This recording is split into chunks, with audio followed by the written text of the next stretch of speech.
നേതാവ് Shri B G Vishnu, 3 ലക്ഷം കോടിയുടെ വികസന പദ്ധതികൾ വല്ലതും നടക്കുമോ ഈ വ്യവസായമൊക്കെ? എന്താ സംസ്ഥാനത്തെ BJP നേതാക്കൾ ചോദിക്കുകയും മുഖപത്രത്തിലൊക്കെ എഴുതുകയും ചെയ്യുന്ന സമയത്ത് നിതിൻ ഗഡ്കരി വന്ന് പ്രഖ്യാപിക്കുന്നത്?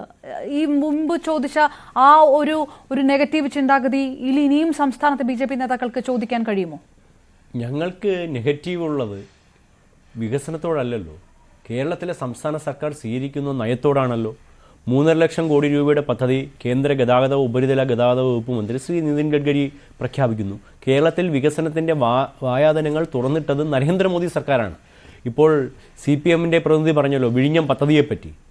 വിഴിഞ്ഞം പദ്ധതിക്ക് ഗ്യാപ് വൈബിലിറ്റി ഫണ്ട് നൽകി നരേന്ദ്രമോദി സർക്കാരാണ് കേരളത്തിൽ ഇത് യാഥാർത്ഥ്യമാക്കിയത്. കഴിഞ്ഞ അതിന് തൊട്ടുമുമ്പത്ത് LDF UDF സർക്കാരുകൾ മാറി മാറി വന്നു. LDF-ന്റെ പിന്തുണയോടുള്ള UPA 1, 2 സർക്കാരുകൾ കേന്ദ്രത്തിലുണ്ടായിരുന്നു. അപ്പോഴൊന്നും വിഴിഞ്ഞം പദ്ധതിക്ക് യാതൊരുവിധ തത്വത്തിലുള്ള അനുമതിയും നൽകാതിരിക്കുകയും കേരളത്തിൻ്റെ 40 വർഷത്തെ സ്വപ്നത്തെ വിഴിഞ്ഞത്ത് ചങ്ങലക്കിടുകയും ചെയ്യുന്നത് ആരാണ്? കേരളത്തിലെ കോൺഗ്രസും LDF-ഉമാണ്. അതിൽ വലിയൊരു പങ്കുള്ളത് LDF-ന് തന്നെയാണ്. കാരണം എപ്പോഴും വ്യവസായം തുടങ്ങാനും വ്യവസായികളെയൊക്കെ കാണുമ്പോൾ കുരിശുകണ്ട ചെകുത്താന്മാരെ പോലെയാണ് CPM-ന്റെ നേതാക്കന്മാരുടെ പ്രതികരണം. ഇപ്പോഴെങ്കിലും വൈകിയെങ്കിലും വിവേകോദയം ഉണ്ടായെങ്കിൽ അത് നല്ല കാര്യം എന്നുള്ളതാണ് ഞങ്ങളുടെ നിലപാട്. ഇപ്പോൾ സ്വകാര്യ സർവകലാശാലയുടെ വിഷയമെന്നല്ലോ ചർച്ചയിൽ പങ്കെടുക്കാൻ വന്ന TP ശ്രീനിവാസൻ എന്ന കേരളത്തിൻ്റെ ബഹുമാന്യനായ അംബാസിഡറെ അവരെന്ത് ചെയ്തു? ചെവിക്കല്ലിൽ അടിച്ചുകൊണ്ടാണ് സ്വീകരിക്കപ്പെട്ടത് SFI. ഇപ്പോൾ നയം തിരുത്തിയില്ലേ?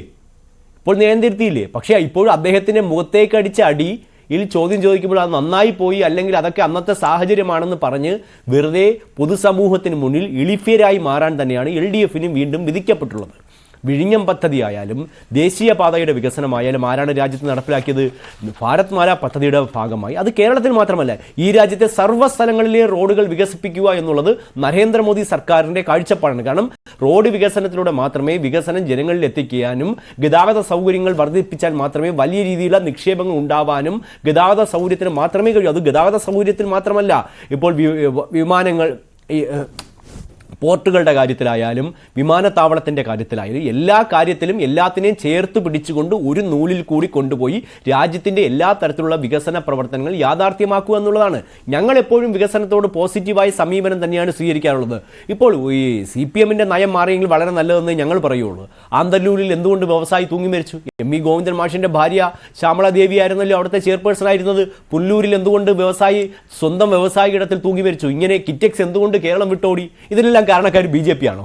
അല്ലല്ലോ. BJP കാരണം ഒരു വ്യവസായം കേരളം വിട്ട് ഓടിയിട്ടില്ല. കേരളത്തിലെ ഒരു വ്യവസായിയെ പേടിപ്പിച്ച് ഞങ്ങൾ മറ്റ് സംസ്ഥാനത്തേക്ക് പറഞ്ഞു വിട്ടിട്ടുമില്ല. പക്ഷേ കേരളത്തിലെ യാഥാർത്ഥ്യങ്ങളെപ്പറ്റി BJP നേതാക്കന്മാർ സംസാരിക്കുമ്പോൾ അത് കേരളത്തിൻ്റെ വികസനത്തിനെതിരാണെന്ന് ചില മാധ്യമങ്ങളും CPM നേതാക്കന്മാരും അടങ്ങുന്ന ഒരു സിൻഡിക്കേറ്റ് നടത്തുന്ന വ്യാപകമായ കുപ്രചരണം മാത്രമാണ്. ആ കുപ്രചരണത്തെ ഞങ്ങൾ എപ്പോഴും മുനയൊടിക്കാറുമുണ്ട്. കാരണം കേന്ദ്ര സർക്കാർ എപ്പോഴും കേരളത്തിന് അനുകൂലമായ സാഹചര്യങ്ങൾ തന്നെയാണ് എല്ലാ കാലഘട്ടത്തിലും സൃഷ്ടിച്ചുകൊണ്ടിരിക്കുന്നത്. വിഴിഞ്ഞം പദ്ധതിയിൽ വലിയ എതിർപ്പുണ്ടായല്ലോ. വിഴിഞ്ഞത്തെ ജനങ്ങളെയും CPM-കാരെയൊക്കെ കൂട്ടിക്കൊണ്ട് അവിടെ വിഴിഞ്ഞൻ പദ്ധതി വന്നാൽ നിങ്ങളുടെ കിടപ്പാടം പോകുമെന്ന് പറഞ്ഞ് ഇവിടെ ചങ്ങല പിടിച്ച CPM-നെ സാക്ഷാൽ അദാനി തന്നെ നേരിട്ട് വന്ന് AKG സെന്ററിൽ വന്ന് കോടിയേരി ബാലകൃഷ്ണനെ കണ്ടതിന് ശേഷമാണല്ലോ ഈ പറഞ്ഞതുപോലെ CPM ഇതുമായി സഹകരിക്കുമെന്ന് പറഞ്ഞത്.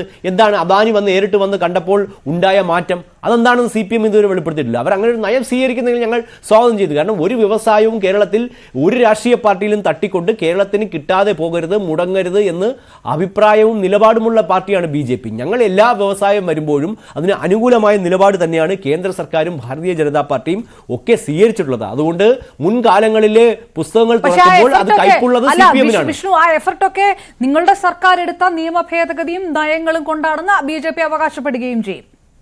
അല്ല, ഞങ്ങൾ എന്തുകൊണ്ട് BJP-ക്ക് അവകാശപ്പെട്ടുകൂടാ? കേരളത്തിലെ റോഡ് വികസനം അത് ഭാരത്മാല പദ്ധതി വഴിയല്ലേ കേരളത്തിൽ വന്നത്? എത്ര നാളായി മുടങ്ങിക്കിടന്നു? അതിനു മുമ്പ് LDF UDF സർക്കാരുകളൊക്കെ മാറി മാറി ഭരിച്ചല്ലോ. കേന്ദ്രത്തിൽ UPA സർക്കാർ ഉണ്ടായിരുന്നല്ലോ. അവർക്ക് നടപ്പിലാക്കാൻ പോയിട്ട് ഒരു ചെറുവിരൽ അനക്കാൻ പോലും കഴിഞ്ഞില്ല. പക്ഷേ ഇച്ഛാശക്തിയോടെ നരേന്ദ്രമോദി സർക്കാർ ഈ രാജ്യത്ത് വികസന പ്രവർത്തനങ്ങൾ അതിവേഗം മുന്നേറണമെന്ന് വിചാരിച്ചപ്പോൾ ലോകത്തിന്റെ നെറുകയിലേക്കാണ് ഈ വികസനം എത്തിയത്. അതിവേഗം ലോകത്തിലെ ഏറ്റവും വേഗത്തിൽ റോഡ് നിർമ്മിക്കുന്ന രാജ്യമായി നമ്മൾ മാറി. അതിവേഗം ബൈപ്പാസുകൾ പണിതു, അതിവേഗം വിമാനത്താവളങ്ങൾ തുറന്നു, അതിവേഗം പോർട്ടുകൾ വികസിപ്പിച്ചു. ഈ വിഴിഞ്ഞം പോർട്ട് ഉണ്ടായപ്പോൾ ഏറ്റവും കൂടുതൽ സമ്മർദ്ദം ഉണ്ടായത് എവിടുന്നാണല്ലോ? ദക്ഷിണേന്ത്യയിലെ പല സംസ്ഥാനത്തെ രാഷ്ട്രീയ പാർട്ടികളും തിരുവനന്തപുരത്ത് വിഴിഞ്ഞം പോർട്ട് യാഥാർത്ഥ്യമാകുന്നതിന് ഈ ഇന്ത്യ സഖ്യത്തിലെ തന്നെ കക്ഷികളൊക്കെ എതിരായിരുന്നല്ലോ. എന്താണ്? അവരുടെ സംസ്ഥാനത്തെ പല വികസന പ്രവർത്തനങ്ങളും നഷ്ടപ്പെടും, അല്ലെങ്കിൽ അവർക്കുണ്ടാകുന്ന കൂടുതൽ ബിസിനസ് അവിടെ നഷ്ടപ്പെടും എന്നുള്ളത് അവർ തന്നെയാണ് എതിർക്കപ്പെട്ടത്. അല്ലാതെ ഭാരതീയ ജനതാ പാർട്ടി എതിർത്തിട്ടില്ല. അതിനുവേണ്ടി മുന്നിട്ടിറങ്ങുകയാണ് ചെയ്തത്. അപ്പോൾ വികസനത്തെ എല്ലാ കാലഘട്ടങ്ങളിലും BJP കൈയടിച്ച് പ്രോത്സാഹിപ്പിക്കുകയും അതിനുവേണ്ട സാഹചര്യം ഒരുക്കുകയാണ് ചെയ്തത്. പക്ഷേ വികസനത്തിനെതിരായി നിലപാടെടുക്കുകയും വ്യവസായികളെ ആട്ടിപ്പായിക്കുകയും കുരിശ് കണ്ട ചെകുത്തന്മാരെ പോലെ മാറിയിരുന്നവർ ഇപ്പോൾ മാറിയെങ്കിൽ നന്നായെന്നേ ഞങ്ങൾ പറയുള്ളൂ. പക്ഷേ അവർ ആട്ടിൻതോലിട്ട ചെന്നായിയാണെന്നും വരും ദിവസങ്ങളിൽ മാത്രമേ നമുക്ക് മനസ്സിലാക്കാൻ കഴിയൂ. കാരണം ഇതിനു മുമ്പൊക്കെ ഒരുപാട് വ്യവസായ സബ്മിറ്റുകൾ നടന്നു. ആ സബ്മിറ്റിന് ശേഷം റിസൾട്ട് പ്രഖ്യാപിച്ചതിന്റെ പകുതി പോലും എത്തിയിട്ടില്ല. പീയൂഷ് ഗോയലോ നിതിൻ ഗഡ്കരി ഒന്നും കരുതുന്നില്ല. അല്ല, ഞങ്ങളും പറഞ്ഞല്ലോ വൈകിയാണെങ്കിലും വിവേകമുണ്ടായാൽ അത് നല്ലതാണെന്നേ പറയൂ. പക്ഷേ CPM-ന്റെ ഉള്ളിലിരിപ്പ് എന്താണെന്ന് കേരളത്തിൽ നമുക്ക് കൃത്യമായിട്ട് അറിയാം. പക്ഷേ അത് മാറണമെങ്കിൽ നല്ലതാണെന്നുള്ള അഭിപ്രായം തന്നെയാണ് ഞങ്ങൾക്കുള്ളത്. ഞങ്ങൾ ഒരിക്കലും അതിനെ നെഗറ്റീവായി കാണുന്നില്ല. ഞങ്ങൾ വളരെ പോസിറ്റീവായിട്ട് തന്നെയാണ് BJP-യും നരേന്ദ്രമോദി സർക്കാരും. BJP ഒരു കേന്ദ്ര സർക്കാർ ഒരു നയം സ്വീകരിക്കുന്നെങ്കിൽ അത് BJP-യുടെ തീരുമാനപ്രകാരമായിരിക്കുമല്ലോ.